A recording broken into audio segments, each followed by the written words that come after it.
Okay.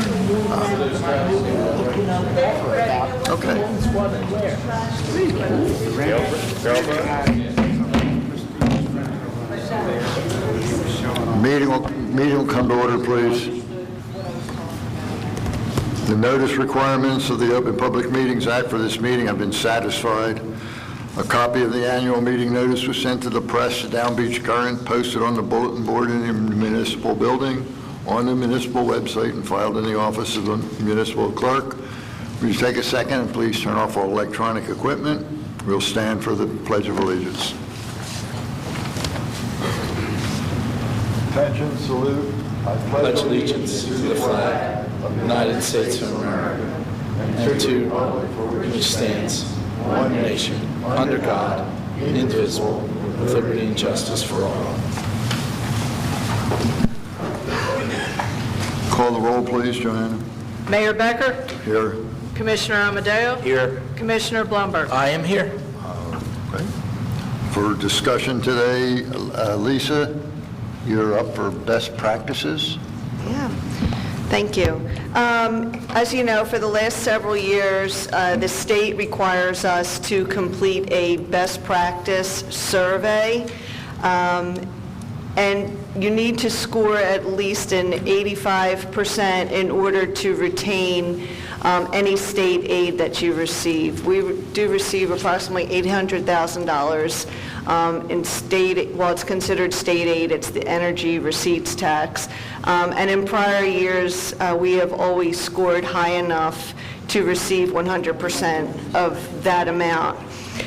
This year, unless there are any changes to the questions that you have, we have scored high enough to receive 100% of our funding. Right now, out of the 50 questions, we have 37 yes responses, 7 are no, and 6 are not applicable, and we have a score of 86%. There were 5 new questions this year. The remainder have been the same for the last several years. I had forwarded a copy to each of you to review. We're required to have this as part of the survey, that it's placed on the agenda, and it is a discussion item. So does anybody have any questions regarding this? I have none. Okay. Good by me. John? Great job. John? Good Okay. job. So it's due to be submitted to the state by tomorrow. I will make sure that I take care of that, and I will also forward a copy to the clerk's office. So, okay, thank you, and that's all I have. Thank you very much. Seeing as there are no other items for discussion, we'll do department head reports. Ed, do you want to start? Okay. Okay, I'm sure everyone's noticed there's a tremendous amount of activity around town. I'll start with the gas company.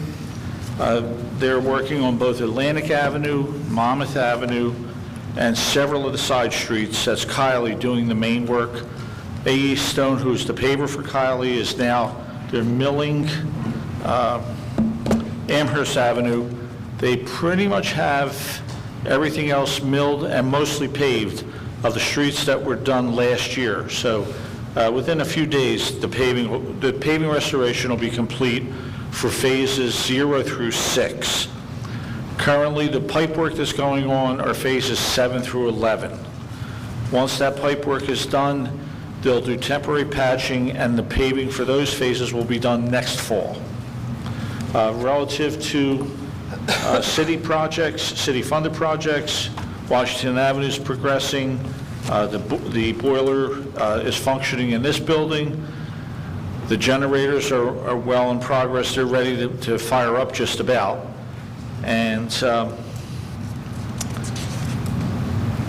the road program will start, I believe it's in a week, is the last I heard, but we're coordinating the road program schedule with the gas company to try to minimize interference between the two contractors.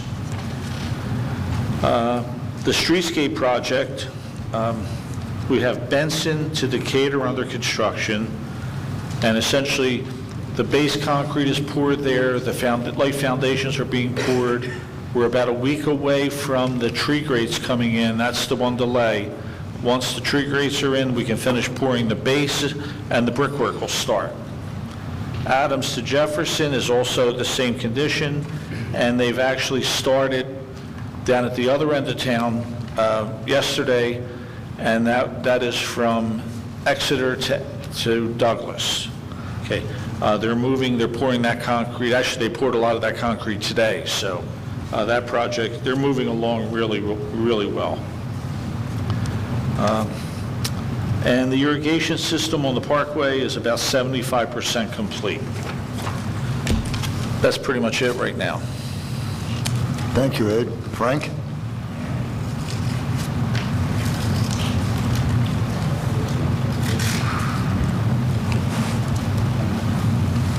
We're going to flush fire hydrants from October 26th to October 30th throughout the whole town. The past couple of weeks, we have had numerous utility repairs around town, not really being caused by the gas company alone, but just faulty pipes getting old.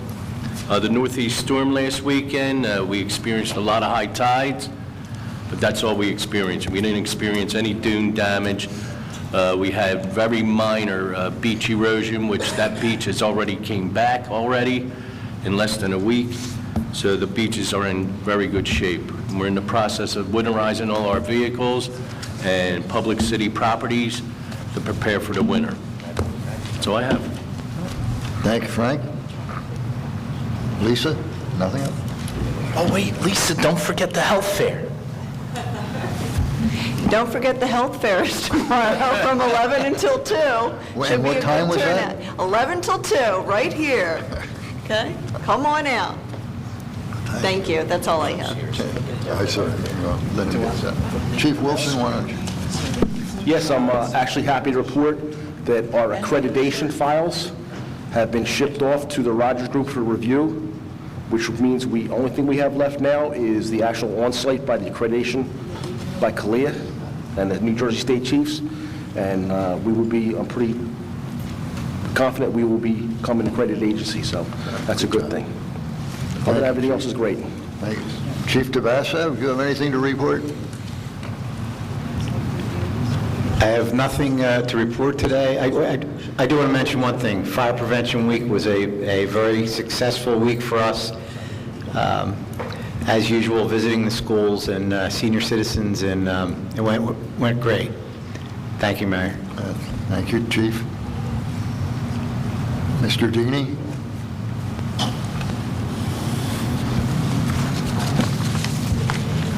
In honor of Mr. Gottlieb, who I haven't seen since the spring, I have a report for the first time since the spring about the beach protection plan. My last report publicly in this continuum was on March 5th, although we did make a brief oral statement at the last meeting that was not in writing. What I'm going to read tonight is available in writing. I'll make it available in between the meetings up at the table. It's a continuum since September 4th, 2014 of the major activities that have happened in relationship to the beach protection plan of the Army Corps of Engineers and the state DEP. I'm going to read it directly. On behalf of the NJDEP, the law firm of Hill Wallach LLP sent Margate a certified letter dated September 22nd, 2015, which stated in part, quote, "The New Jersey DEP has determined that the acquisition of perpetual storm damage reduction easements, known as the perpetual easements, and the temporary work area easements, the temporary easements on the city's properties is necessary in order for the ACOE, which is the Army Corps of Engineers, to proceed with the project," unquote. The letter went on to say that based upon the enclosed appraisal, the amount of NJDP's offer of just compensation to you for the temporary easements needed on your property is $29,600. And the NJDEP offer for just compensation to you for the perpetual easement needed on your property is $0. Despite the fact that, and this is me now, despite the fact that the City of Margate responded through its attorney on October 6, 2015, and within the 14-day period for negotiations, the NJDEP filed suit on October 8th. The city response included these words, that is our response on October 6th. The city is very much interested in pursuing good faith negotiations in an attempt to avoid litigation, unquote. Good faith negotiations are required prior to filing for eminent domain. The City of Margate continues to believe that there are reasonable alternatives to the project design choice of the state of New Jersey and the Army Corps of Engineers for beach protection. Together with the natural beach, the Margate bulkhead system within inches in height of the proposed dune height is a far superior barrier from storm water than piles of sand. Furthermore, storm damage historically in Margate is from the base side of the community, where bulkhead heights are typically 5 feet shorter than along the ocean. Margate is prepared to vigorously defend itself from the unnecessary use of the power of eminent domain and is assembling a team of experts to do so. To date, the costs of defense are below the limits suggested by the referendum. That last statement that I just read, plus all the other statements that have been made at this table since September 2014 in their cumulative form, will be available on that table after this meeting.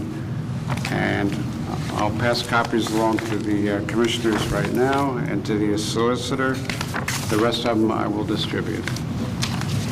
Are there any questions from the commissioners? No questions. That's all I have today. Joe, anything else, Rich? The only other thing I want to mention is make the public aware once again that we're in the process of labor negotiations with the various groups within the city. 3 years ago, we entered into contracts for 3 years with the FMBA, the PBA, the Employees Association, and the small group that represents the dispatchers in the police department. So there's 4 different contracts that are under negotiation with the help of various commissioners.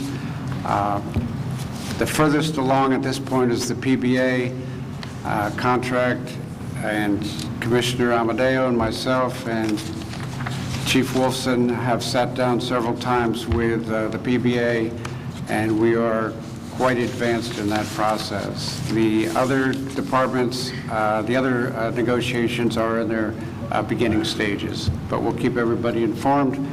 And as early as the next meeting, it's possible we would have a contract to present to the commissioners in its entirety for the PBA for the next 3 years. Thank you, Rich. Scott? No, that's basically it on the litigation with the beach, and I have nothing further to add on it, unless you have a question. No, I'm fine. Anybody? Thank you, sir. Roger? Nothing, Mayor. Maury, do you have anything? Wow. We're flying. Or- No, I have nothing to report, Mike. But don't forget Fred. I'm with Commissioner Blumberg. Don't miss Fred.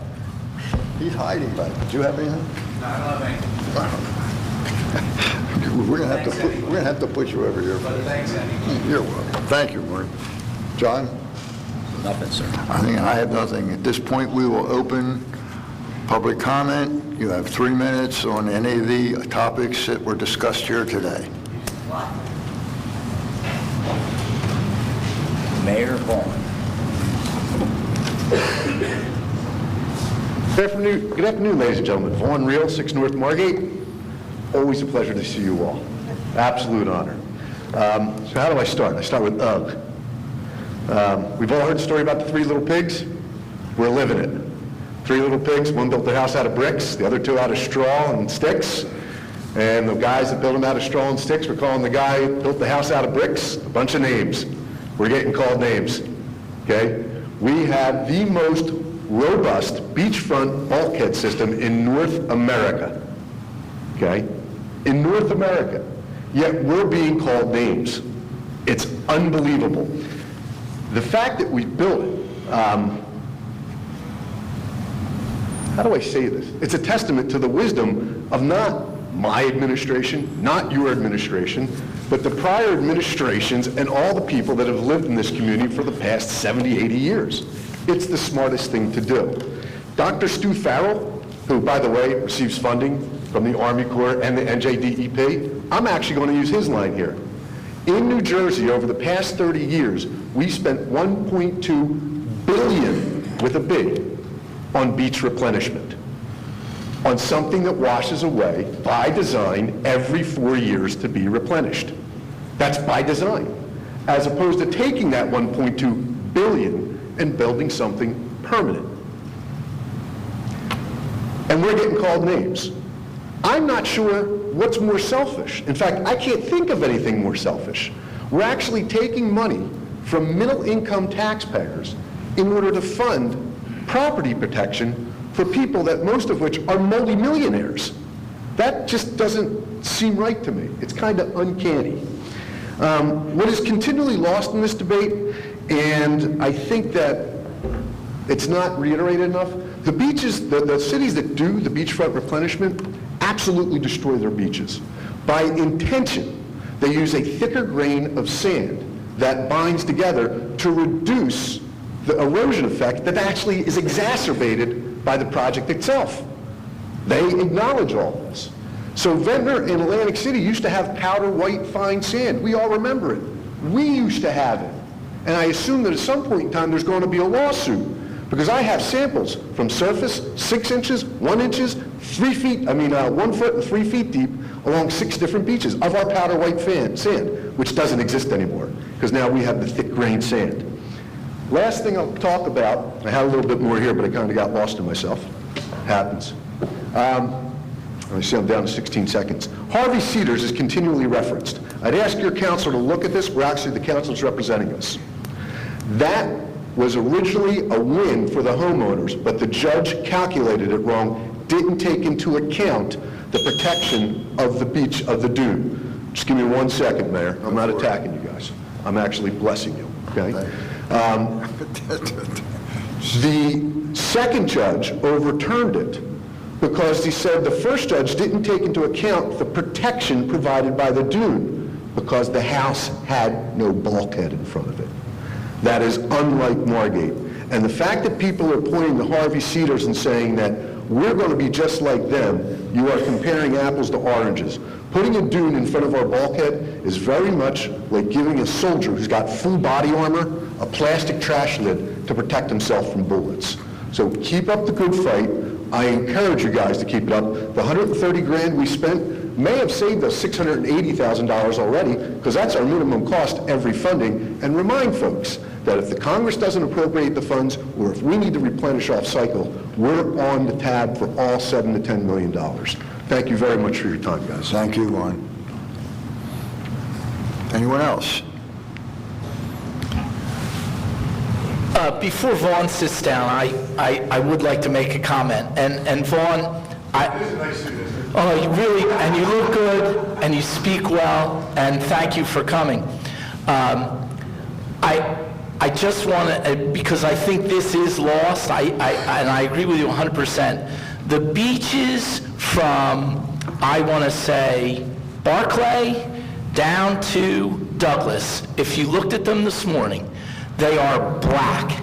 It is an ugly, ugly black sand that Atlantic City and Ventnor have given us. And I don't see that's ever going to change. We are now stuck with this ugly, ugly black sand, and it's all through Ventnor, and it's coming down to Margate, and eventually we're going to get more of it. And I think that means a lot for the people that are used to and enjoy the beautiful white beaches that we had. They were rated nationally. Our beaches were rated nationally for that powder white fine sand. And the second thing, to Vaughn's point, again, and it's, we don't have to go too far, folks.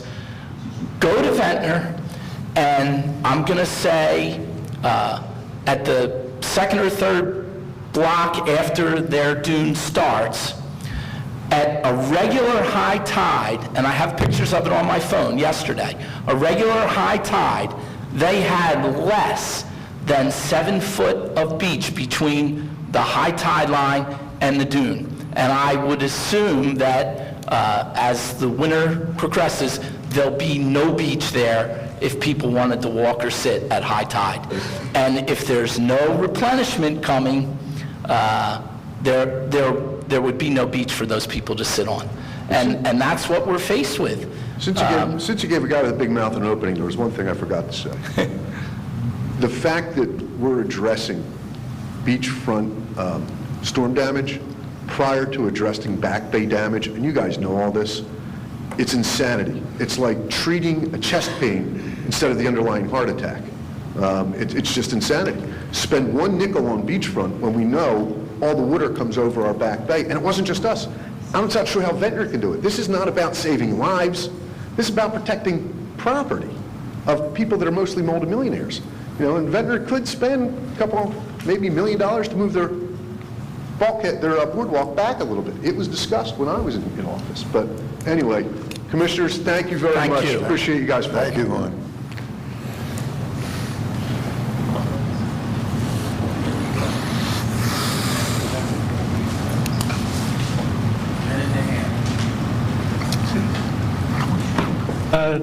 Don't be so anxious, Mayor. Trigger fingers. Sewell 22 West Drive, following up on Mr. Deeney's reasonable alternatives, let it be said for the record that the most permanent of devices would be a master jetty. It would create 3,000 feet of additional new beach, starting at Longport and working its way back. And you might not think, well, what does the beach do to stop storm damage? Well, 3,000 feet of beach absorbs an enormous amount of wave action.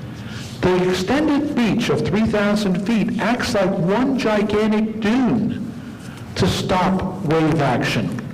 So I would say that we should go for this expanded and enhanced beach created by a master jetty. I would suggest that somebody, maybe our solicitor, file an amicus curiae brief calling for a master jetty, since this very same solicitor, under Tiny Tim Kreischer, was promoting a master jetty at Fredericksburg, which would have, of course, prevented sand from flowing down to Margate. But of course, he doesn't worry about that because his beach is bulkheaded. So he has perhaps divided loyalties. And I want to have hoi polloi beach protection for the serfs in the surf. So let us promote that master jetty concept, just like it has prevented the Absecon Inlet from silting over.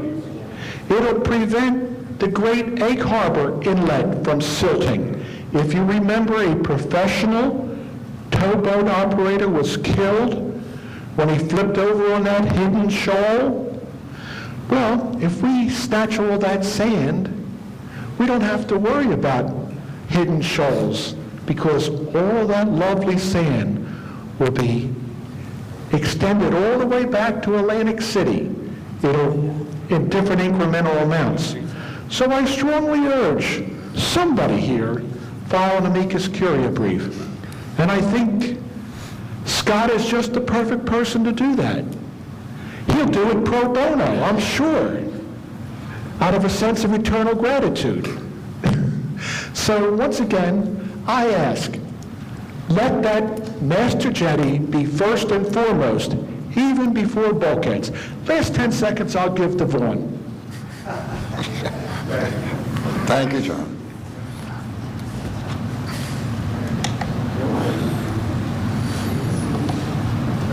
Anyone else?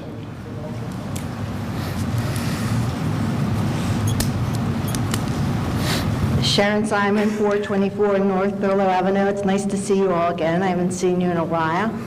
I have a new sweater on. And I like your new clock. Gives the mayor an opportunity to listen to what we're saying and write it down and comment without having to worry about keeping track of time. So that's a nice addition as well. I apologize for not being here for your report, and I just caught the end of what Vaughn had to say. I think we're speaking to the choir here. I'm happy to think that we're kind of all on the same page now. Of course, how much money and where to spend it and why to spend it is always an issue. But I guess I have more questions about how we're approaching this, and I know you can't give any kind of legal strategy, but I do have a couple questions. Do we know for sure that at this point they are only going after the city properties? I had a property owner call me, and I haven't had a chance to speak with her. I know they had sent out letters before when they were just planning on taking them, and people that weren't on the original list were getting letters. So my one question is, do we know if when we go to court for eminent domain at this point, is it just the city properties? As far as you know. And is there any way, I don't know, we're having trouble figuring out the people who got letters, especially since a lot of them are in Philadelphia, and we'd like to think that we could work together with the city in terms of the private property owners. I'm not saying that the city would directly work with them, but if there's any way we could try to figure out who got letters so that we can provide some information for them. I don't know if that's possible. We were trying to find out who besides the city received notification. We're still trying. Okay. Boy, that clock went fast. I think you just pushed the button. Did the Beach Club, Osborne Avenue Beach Club, that's a private entity? Sharon, we will be able to get you a list of who those 9 or 10 are. It's my understanding that the state is pursuing that. I don't know at what state that is in, but they will go after them. Right. We'll get you that list. There's more people, though, that have gotten letters, at least initially, than those people on that list, because we have that list. So, I know it's hard to tell what's going on. My interpretation is that the state made a major gaffe and was just sent out I think a lot of things. There are 9 or 10 other easements needed. Okay. Okay. All right, if we could try to get updated addresses, that would be very helpful. And thank you for everything everybody's doing to try to keep our beaches the way they are. Thank you. Anyone else?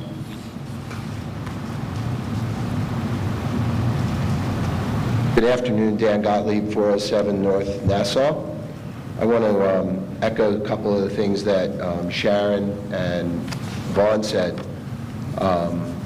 First of all, I want to commend all of you for your unified response to the state's recent action of filing for eminent domain. And I think the Atlantic City Press unfairly put out an editorial yesterday where they left out a few things. But I think you're doing not just the right thing, because it's what the people have asked you to do, but I think in the long run, you're probably doing the less expensive thing for the taxpayers. And I know we had a referendum that was non-binding, that passed to fight and to expend some legal fees to uphold the will of the people on the 33% non-binding referendum to keep the dunes off our beaches. But I hope the commission will take into consideration some of the long-term costs that will be borne by city taxpayers over the 50-year life, arguably the eternal life of the project, relative to legal fees, and continue to appropriate funds that you feel are reasonable to continue to march down the road that we're so appreciative that you're marching down. I walked down to the beach after the storm, and I was astounded with what I saw. Yes, Maury, the sand is a different color right now, and I think a lot of that's attributable to the fact that it's really wet. And I think over time the sun will bleach that, they'll dry the sand out and bleach it out to some degree. But what was more astounding was the width of our beach. It's the widest I've ever seen it. I also think that we have to take into consideration, and it's something that was written in this article in the press editorial, and I see I only have 32 seconds.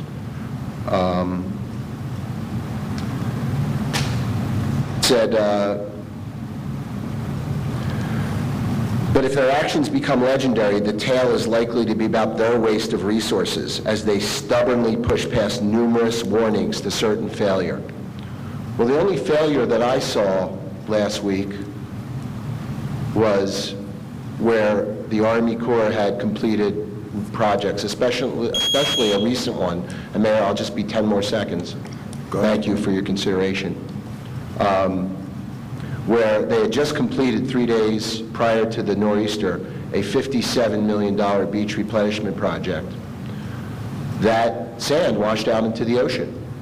Their dune was a 10-foot cliff, and there was nowhere between the cliff and the ocean to put a beach chair. And this was a story we've heard continuously throughout. And I don't understand the science. I don't profess to understand it. But what I find really interesting is that where these projects have taken place, erosion above and beyond the pumped sand itself has taken place. And I don't understand that, but that's what we're seeing up and down the coast. And so just again, one size doesn't fit all, and I appreciate everything you guys are doing. Thanks a lot. Thank you very much, Dan. Anyone else?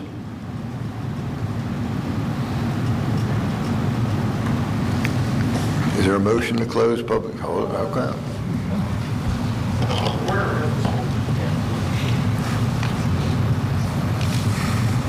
Steve Warner, 103 North Sumner Avenue. I also read the editorial in the press yesterday or whenever it was, and I think it's all well and good that we're, trying to do this. I'm glad everybody's happy, but the other side of this, I wonder how the state feels as far as stopping the state for what they want to do and the federal government for what they want to do.